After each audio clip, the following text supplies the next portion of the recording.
So my never-ending quest for the perfect camera has led me across a desert. I got attacked by a camel, an eagle licked me, and I still don't have the perfect camera. But we continue to look and search in our souls and in our hearts, and we'll find it. I'm a somewhat happy G85 owner. I like my camera, it's pretty good, it's pretty light. The manual focus, once you get it right, it's locked on, no focus hunting, I'm happy with it. That brings us to today's experiment. Is this the perfect setup? We got a couple lenses to test. I want to do some comparisons. Right now we are filming on the Sony A7Riii with the 24mm F1.4 G Master lens. Is it shaky? That was really heavy. Does it track me? We'll find out in a minute. Hold on, hold your horses. Sony, they're allergic to fully articulating screens. Why don't you do it? So in case you missed yesterday's video, and if you did, I should sue you, but I won't. That was filmed on this exact setup, Sony and the 24mm. So go let me know what you think. It looks exactly the same as this. Why would you go watch it? I just ruined that sale. I tried to upsell you. Didn't work. So I've been having a bunch of debates in my head what the perfect focal length is for me for vlogging like this, handheld, because this is what I enjoy doing most. Like this, and walking out in the world exactly like this, in this position, just fully extended out there like a freak. And I like it. So what's the perfect focal length? I was leaning wide in the beginning. I was like, it's got to be 16 to 18. But the more I see it, the more just it looks weird. It's weird and distorty. I don't like it. I like the Sony X3000. Somehow they do it right. But when it comes to this kind of camera, I don't think I like the super wide anymore. So I'm looking. In my heart, that's not where my heart is. Now the reality is 24mm is too tight if you're holding it here, which is comfortable, it's nice, but it's too much. It's just your face. Usually people hold that shit right here. In this position, I'm touching the camera with my hand, holding the tripod, and in my opinion, it's a little much. Actually, that's better than my old setup. It looks phenomenal. What am I complaining about? This is perfect. This is the best thing I've ever seen in my life. Holy shit, I'm blown away. You could do this. What am I complaining about? I'm an idiot. I'm not gonna lose another 10 pounds. It'll be like 7 pounds, I think. Because I'll continue to burn fat, but the water, the excess water, but I do prefer holding it a little farther away like this. And I gotta be honest with you, this is phenomenal. I didn't know. This is why you gotta test things for yourself. Because whenever I was holding, did you hear that crack? I'm dying, help me. Whenever I was holding the G7X in my hand, it was like, oh, that's tight. And whenever I see anybody vlogging with an RX100 or the Canon, it's like they're holding it too close because you have to get good audio. But when you life hack yourself with a lav mic, you can hold it further away like this. It gets a little heavy. It's a little heavy. So honestly, I'm blown away, but I want to do some extra tests. I'm gonna walk with this, check the stabilization. We also have the Sigma 35 1.4 here. So the reason I have that is to see in my mind what the Canon EOS R would be like with the 35mm f1.8. So we'll set that to 1.8 and see. And we got an ND filter. Oh my God, it's so nice when you have a friend who actually cares about cameras and buys all the necessary ingredients, like a cake. He made a cake camera. I'll leave. All right, now we're on the 35mm 1.4. I'm not gonna lie to you, this thing is heavy as shit. This is hard. And honestly, when I'm looking at it now, I'm not loving... Are you losing focus on me? You're a Sony, you're not allowed to do that. I don't like it. I don't like the 35mm focal range. I just solved my own dilemmas in life. This is heavy. I think it's too tight, even if you're holding it at the tripod. This just solved my whole life. Because I was thinking that EOS R with the 35mm f1.8 would be fantastic, and it probably would look okay, but you gotta be even further away maybe. Let's go at 1.8. We're at 1.4 right now, just to be fair to the Sony. But now let's see what the Canon EOS R would look like with that lens. roughly. Okay, there's f1.8. Did you see any difference? Would it really matter?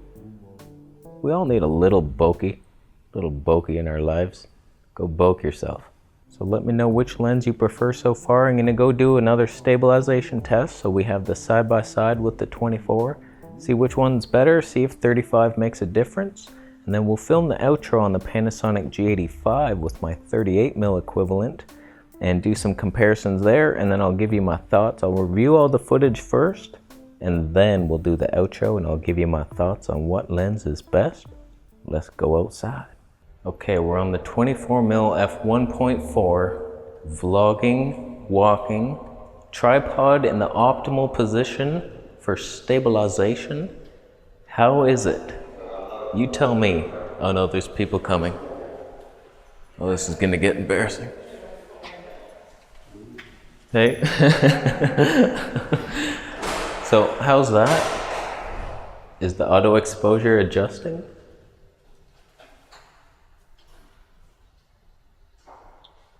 So we'll compare the 35 and the Panasonic. You wish you could stand up to the Panasonic. How's the auto exposure handle backlighting situation? So this is the 35mm at 1.8. I'm telling you, I don't know if I can even make it to the end of this hallway holding this thing. How could anybody hold it? It weighs so much. Oh my God, there's no way it's stable either. This is why I say go with the lighter gear that's easier to manage in your life. Even if this looks fantastic, is it worth it? I wouldn't carry something this heavy. The G Master was doable, but this? Oh God. Auto exposure in the backlit situation. Help me. All right, here we got the G85 just testing the stabilization. We got some flickery lights happening. Auto shutter speed. That's how you want to do videography. It's always good. How's this compared to the Sony? Do we even need to know? Of course we don't. Are we adjusting? Doesn't feel like it. Oh God. Oh God. You can do it. You can do it. I love you, Panasonic. How do you adjust to the background backlit? You expose for that, not my face. This is the real estate you should be looking at. Now just briefly looking at the footage, I can tell that filming at f1.4 is just stupid. It's so, there's like nothing in focus, just the one eye. It looks weird to me. And I want to test at 2.8 because when I was leaning towards the Canon side, it was the 24mm 2.8 and the 28mm 2.8 that I was excited about. So let's see what the difference is right now. So now we're at f2.8. That should be better. That should be good. The background should be blurry enough for your tastes. Can I see myself in the mirror? I can. That doesn't look very blurry. You need the 1.4. Maybe 1.8. But this is what the 2.8 would look like in case I did get the 6D2. Only you'd have to chop the resolution in 1/8. Here's f2. In case you wanted to see it. F2 in your life. Here's what f4 looks like. How's that background now? Blurry enough for you? Probably not. We'll do 5.6. Here's David Osler's new favorite aperture. Oh, I want to show the pretty background of my brides. They paid for the wedding, they want to see it. This is 5.6. How's that doing? Can we blur it out if I get close?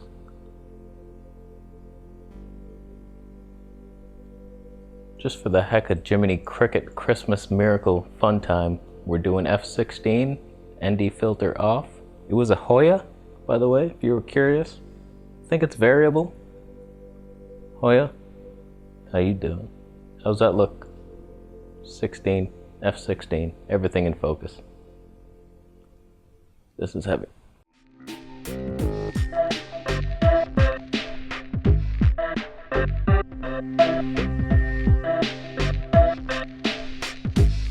She's waiting for my love. She's waiting for my love.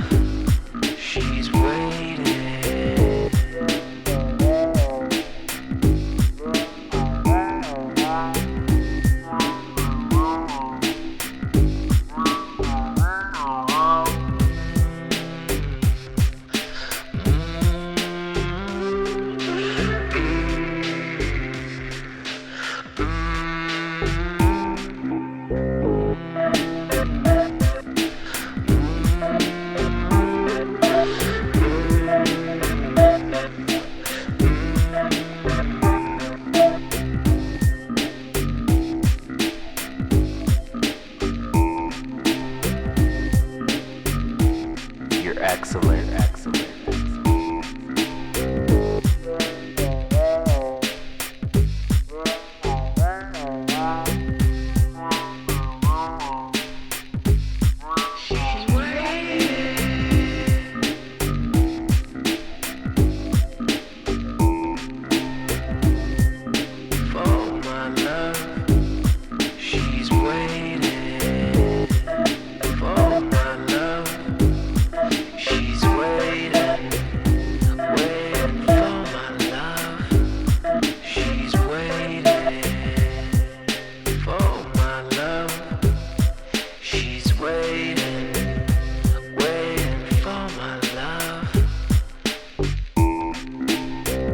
I was hiding in a rainforest from a sloth.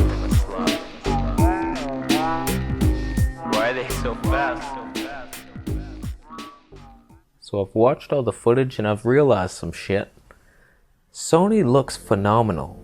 Like, they're so superior to this, at least in my monkey hands. I don't know what the hell I'm doing with the color grading. What the hell was I doing? Some of those clips I was posting, everything looks green and gray. Is that what I'm going for, green and gray? I need to go to color correcting college or something, because every slider I change slides me off a cliff.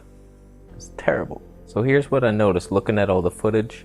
The Sony 24 G Master is just phenomenal. The look of it is amazing. I love it. The 24mm, the 1.4, everything about it, the colors, the saturation. That was almost straight out of camera. I just like tweaked a little bit. It looked phenomenal right out of camera. Standard profile. I was like, holy shit. But it's shaky as shit. Even standing here. I'm not standing. I'm in a chair. But it was shaking here, and walking is absolutely unusable. So you gotta buy a gimbal, and it was heavy. It was already heavy. How much did it weigh? That's how much. That's too much. And that Sigma, what a joke. That thing weighed 1322? I think I remember that one. That was just ridiculous. So as I continue my search, I'm realizing 35mm not really doable. This is 38, and now that I look at it, it's too tight. It's too tight. We gotta get back down to 24 to 28 range. That's the sweet spot. And that 2.8 looked worse. I do like the 1.4. I'm a bokeh whore. I admit it. I made that video, I was talking shit. Get bokeh in your life. Spend all your money right now and get it. But the fact is, the shakiness makes it unusable unless you use a gimbal, and that will add another 500 grams on top of this. This little tripod, links are down below for the tripod. It's only 400 grams, and the lightest gimbal I've seen is like 900. So you're adding an extra, that's like a heavy lens put on top of your camera. Imagine doing that. And then a shotgun mic on top of that? Although the micro is only 42 grams. I'm just realizing that weight matters big time. It could be that I haven't eaten food in 14 days. And I'm weak and tired and thirsty, ironically. I've had lots of water, I'm thirstier. But it really does matter, that weight. So we got a new camera testing tomorrow, completely new setup. I think you're gonna like it. I'm not gonna tell you what it is, but I will say it does rhyme with VH Jive. So good luck figuring that one out. So we'll test that autofocus, we'll see. Because people keep saying, oh, it's fixed. Oh, we'll find out, won't we? We'll find out. We got that 12mm 1.4 with it. So we'll see. We will see. Fun times ahead. It's just so fun for me to test these cameras. I wish I could be locked in a camera warehouse with food. Give me food. So let me know your thoughts. What did you think of that Sony G4? G4, Jesus Christ. Does that even exist on any camera? Is that a model for anything? Probably a Panasonic little thing. Point and shoot. Did you think the 24mm was worth it? Was the shakiness annoying to you? Because it looked so phenomenal. And if I just work out a little more and start eating, I'll be able to hold it. Maybe I just have to get a gimbal. I don't know. But then there's no flipper screen. But that autofocus tracked me like a cheetah through the grasslands. It was phenomenal. Amazing. Perfect. Didn't stutter once. The Sigma was a little struggly. I don't like Sigma. They suck. Watch my Sigma's fat video. So I think we're done. Thank you so much for watching the video today. Consider giving it a thumbs up if you liked it.